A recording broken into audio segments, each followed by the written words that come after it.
जय माता दी दोस्तों, श्री अन्नपूर्णा किचन में आपका फिर स्वागत है। देखिए कितनी सॉफ्ट रसमलाई बनी है। तो आज मैं बताऊंगी रसमलाई और चने के रसगुल्ले दोनों की रेसिपी, और दोनों की रेसिपी मैं एक साथ बताऊंगी क्योंकि दोनों की सेम प्रोसेस है, इसलिए मैंने दोनों रेसिपी अलग नहीं डालकर इकट्ठी डाली है। तो इसके लिए मैंने ले लिया है 2 किलो दूध, और पूरा फैट फुल दूध है, अच्छा गाढ़ा दूध है। और उसमें ले लिया है मैंने 3 से 4 चम्मच विनेगर, और उसमें पानी मिला लिया है। और जब हमारा दूध गर्म हो जाए और उसमें धीरे धीरे करके ये डालना है और गैस को ऑफ़ कर देना है। गैस को ऑफ़ इसलिए करना है क्योंकि हमको उबालना नहीं है। उबालने से हमारा छेना कड़क हो जाएगा। हमारा दूध उबल गया है, अब हम उसमें विनेगर डाल देंगे। आपका नहीं, जैसे 2-3-4 चम्मच से नहीं फट रहा है तो थोड़ा सा और विनेगर, 1 चम्मच और पानी मिक्स करके ऐड कर सकते हैं। और इस तरीके से चलाएंगे उसको तो वो फिर फट ही जाएगा, छेना बन ही जाएगा। तो आप थोड़ी देर उसको रेस्ट भी करने दें ताकि वो छेना प्रॉपर बन जाए। हमें बहुत सारा विनेगर या नींबू सत इस्तेमाल नहीं करना है और बहुत देर तक कुक नहीं करना है, क्योंकि हमें छेना हमारा सॉफ्ट चाहिए। और इसी तरीके से देखिए हमारा छेना रेडी हो गया है। अब मैं इसको एक मलमल के कपड़े और छन्नी की सहायता से छान लूँगी, स्ट्रेन कर लूँगी ताकि इसका सारा पानी निकल जाए। और फिर इसमें डालूँगी मैं ठंडा ठंडा पानी, जिससे हमारा छेना जल्दी से ठंडा हो जाए। और जैसे हम विनेगर या नींबू जो भी इस्तेमाल करते हैं ना, तो उससे क्या होता है, उसका टेस्ट ना छेना में चला जाता है। तो और यदि हम उसको क्या करते हैं, पानी से धो लेते हैं ना, वॉश कर लेते हैं, तो बहुत तो मतलब टेस्ट तो नहीं रहता है। जैसे मैंने बनाया तो मेरे छेना और रसमलाई में दोनों में ही कोई भी फ्लेवर नहीं था विनेगर का, क्योंकि मैंने अच्छे से ठंडे पानी से वॉश कर लिया था। तो आप भी सेम करें। देखिए मैंने जो ठंडे पानी डाल कर वॉश किया है ना, आपको बहुत रगड़ के नहीं करना है, हल्के हाथ से करना है, क्योंकि हम नहीं चाहते कि उसका मॉइस्चर ख़त्म हो। इसीलिए इस तरीके से आप सिर्फ गरम था इसलिए मैंने बीच में ऐसा फिंगर डालकर करा। फिर आप देखिए इस तरीके से दबा कर उसका पानी निकाल लेना है ताकि उसका पूरा पानी निकल जाए। और फिर इसको ना अच्छे से फोल्ड, एकदम ऐसे घुमाकर फोल्ड करके उसको दबा के 2-3 मिनट से ज़्यादा 5 मिनट रखना है, ज़्यादा नहीं रखना है। हमारा छेना भी ठंडा हो जाएगा और छेने में जितना भी पानी है ना, सब निकल जाएगा। इस तरीके से प्रेस करके निकाल लें, बहुत ज़्यादा प्रेस नहीं करें, नहीं तो सारा वो मॉइस्चर निकल जाएगा। तो बस हमको इतना करना है कि पानी इसका निकाल लेना है। तो अच्छी तरीके से पानी बस निकाल लेना है और फिर इसको प्रेस करके किसी भी चीज़ से या हल्का सा प्रेस करके रख दें ताकि इसका जो भी एक्सेस पानी है वो निकल जाए।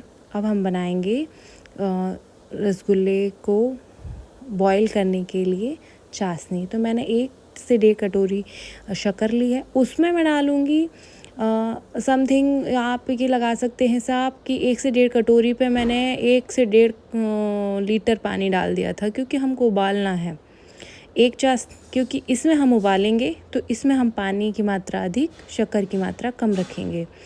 और जो हम रसगुल्ले डुबाएंगे जिस चाशनी में, वो चाशनी में अलग बनाऊंगी, तो मैं वो भी बताऊंगी आपको।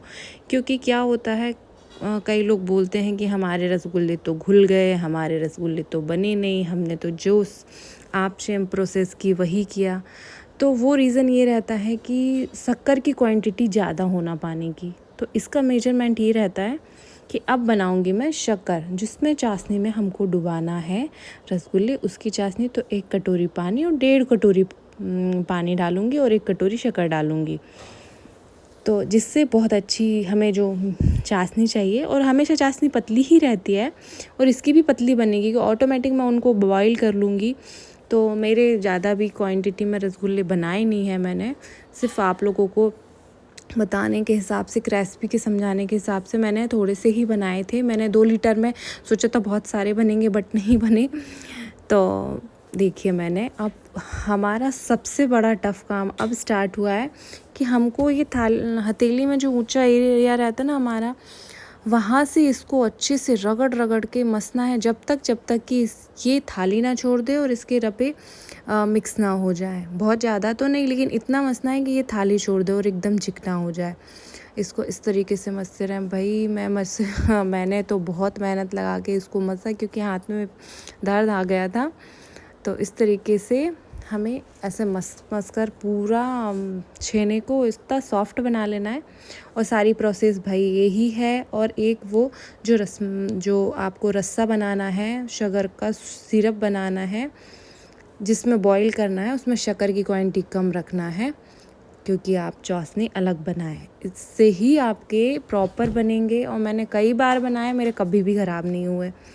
तो मैंने इस तरीके से ये बना लिए हैं।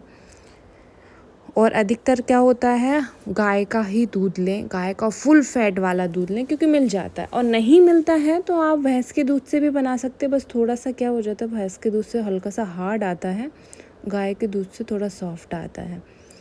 और मैंने तो मेरे पास जो भी मिक्स था वो दूध से बनाए हैं, उससे भी अच्छे आए हैं और बहुत अच्छे स्पॉन्जी बने हैं। और इस तरीके से देखिए मैंने मसल के उसको एक दल कर लिया, एकदम एक सॉफ्ट डो जैसा हो गया है मेरा। और उसने पूरी थाली को देखो एकदम चिकना हो गया है। तो इस तरीके से हम कर लेंगे। मैं अपने हाथ में ना हल्का सा घी आ जाता है, बट इतना भी नहीं मसना है कि बहुत घी आ जाए कि इसका मॉइस्चर छोड़ने लगे वो, बट इतना है कि इसको हमको चिकना करना रहता है। इसलिए डिमांड थी मेरी सिस्टर की, कज़न सिस्टर की, कि दीदी आप रस मलाई की वीडियो ज़रूर डालें, मुझे बनाना है।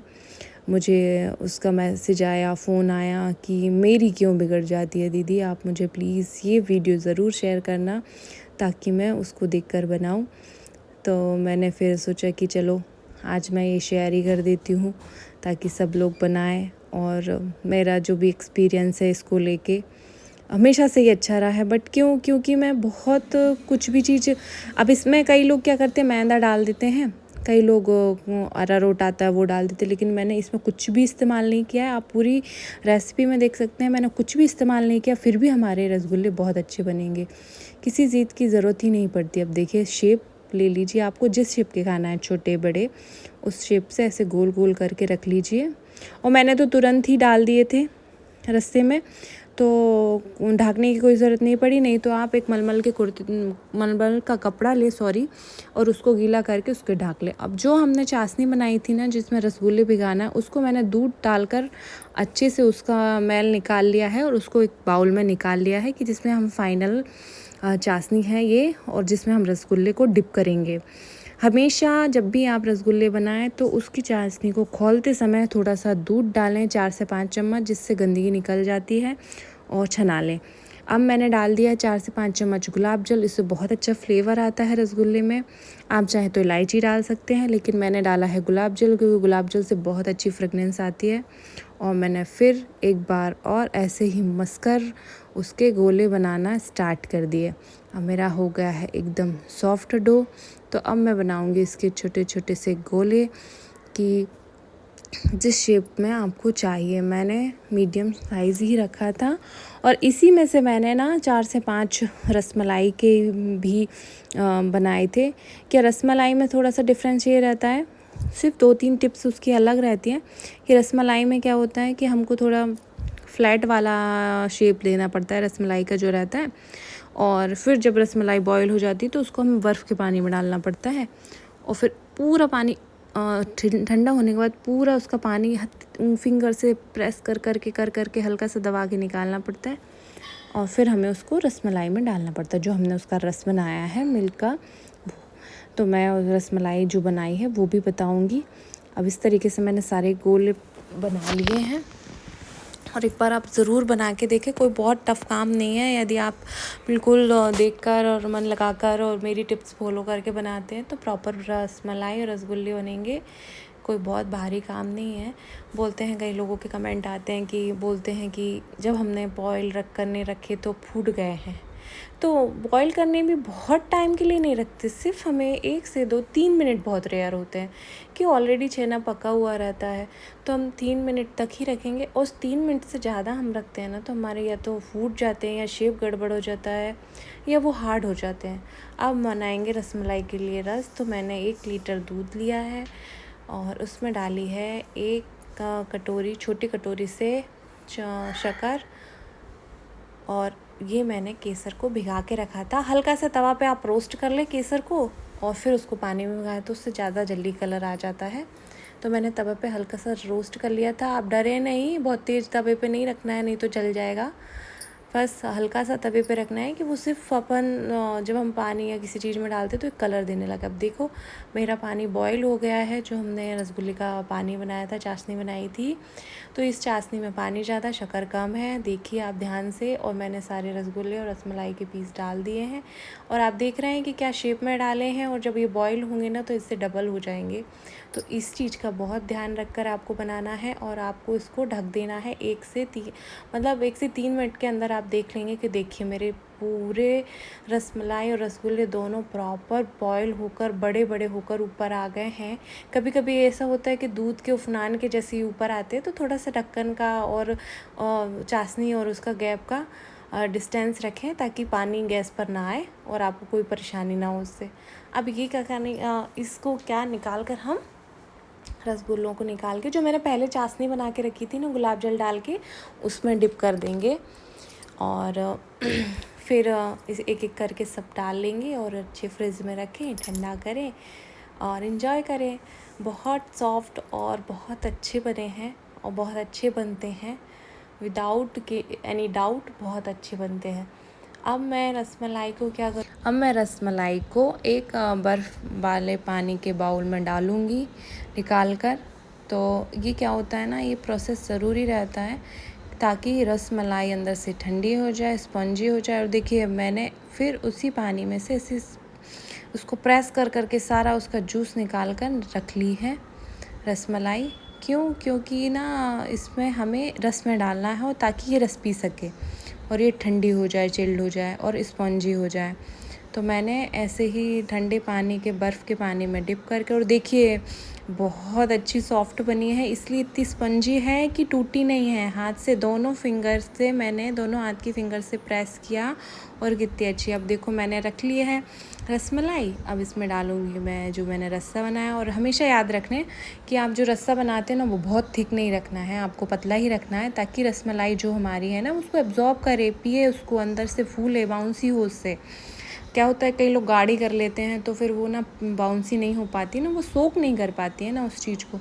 अब मैंने डाल दी थोड़ी सी इलायची, काजू बादाम, पिस्ता, ये सब चीज़ें डालने से बहुत अच्छा फ्लेवर आता है। और मैंने गुलाब जल तो ऑलरेडी डाल दिया था उसमें, केसर डाल ही दिया था। और आपके पास रोज़ पेटल हो तो उसको डालकर सर्व करें। और देखिए हमारे रसगुल्ले कितने स्पंजी बने हैं, कितने जूसी बने हैं। और सेम मैंने आपको फर्स्ट में बताया ही था कि रसमलाई हमारी कितनी अच्छी बढ़िया बनकर रेडी हुई है। आपको रेसिपी पसंद आए तो प्लीज़ लाइक करें, शेयर करें, सब्सक्राइब करें। Thank you.